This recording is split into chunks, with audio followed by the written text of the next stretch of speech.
You can walk into a classroom where every hand is down, every worksheet is complete, and every answer is correct, and still be watching education fail. Not because the children aren't working, because the adult may be doing the only work that changes a mind.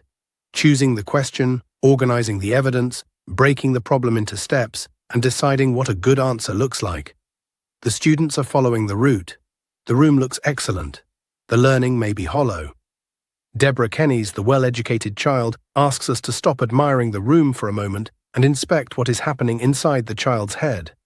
And by the end of this episode, you'll have 3 questions that can expose the difference, in a classroom, at the kitchen table, or in a homework chat with an AI.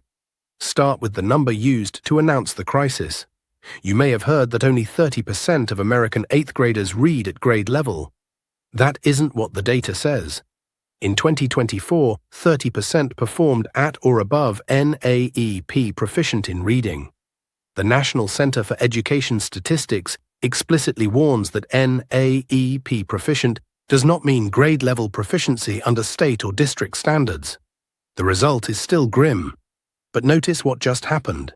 A complicated assessment became a simpler label, and the label became the purpose of school. Raise the score, hit the target, move the chart. Kenny's challenge is more uncomfortable. What if you improve the number and still fail to educate the child? In 2015, the Education Trust analyzed a set of middle grades classroom assignments. Only 4% pushed student thinking to higher levels. About 85% asked students to recall information or apply basic skills and concepts. 4%. That doesn't mean the other 96% were useless. Children need facts, practice, examples, and explicit teaching. But facts become education only when a learner has to do something with them. Ask a question the teacher hasn't already answered. Choose relevant evidence. Notice that the first attempt is weak. Revise it. Defend the result.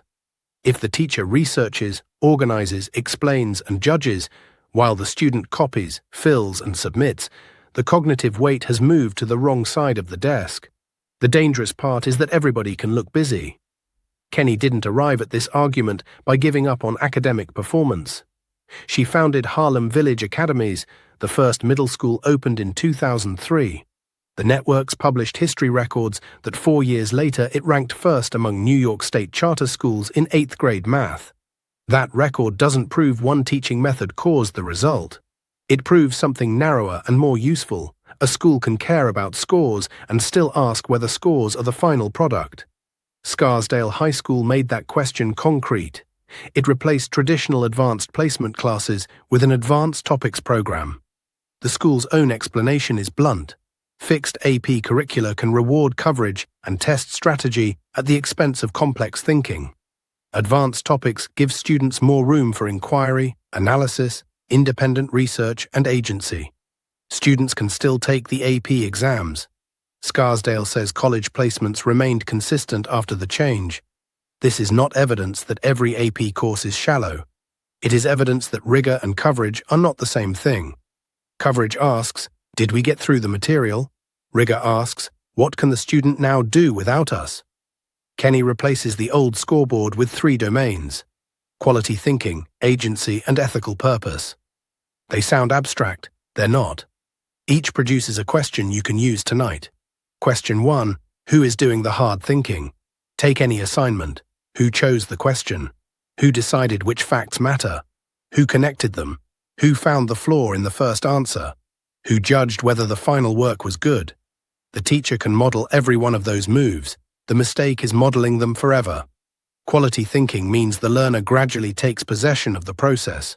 Not just the answer, but the route to the answer. So before correcting a child's work, try 3 smaller prompts. What are you trying to understand? What have you tried? How will you know your answer is strong? Those questions feel slower than giving the solution.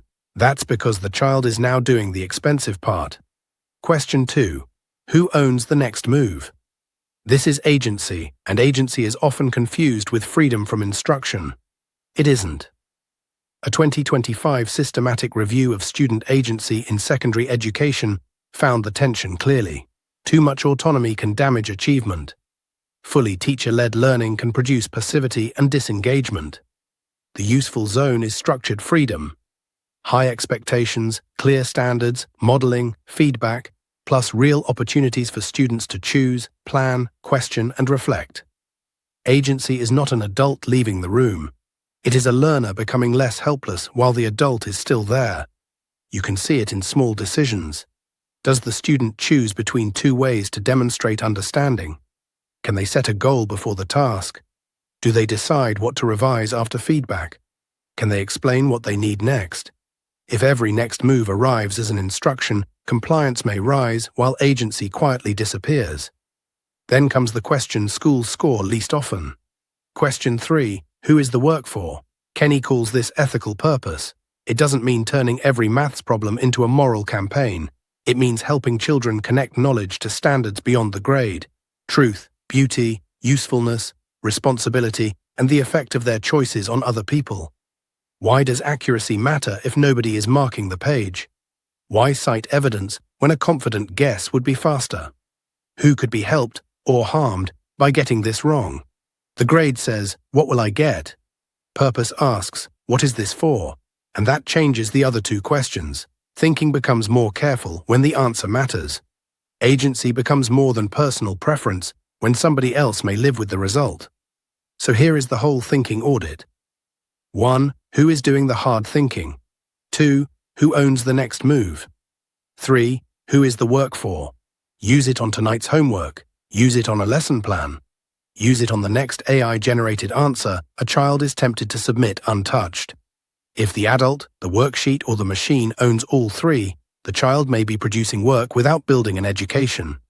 And if one question feels especially absent from your own schooling, tell me which one in the comments. That's a more revealing school report than most of us ever received. The point isn't to make classrooms noisier, abandon knowledge, or pretend children can discover everything alone. It is to transfer more of the mind's work to the person whose mind is supposed to grow. Because a well-educated child isn't the one who can follow the road. It's the one who can keep thinking when the route disappears.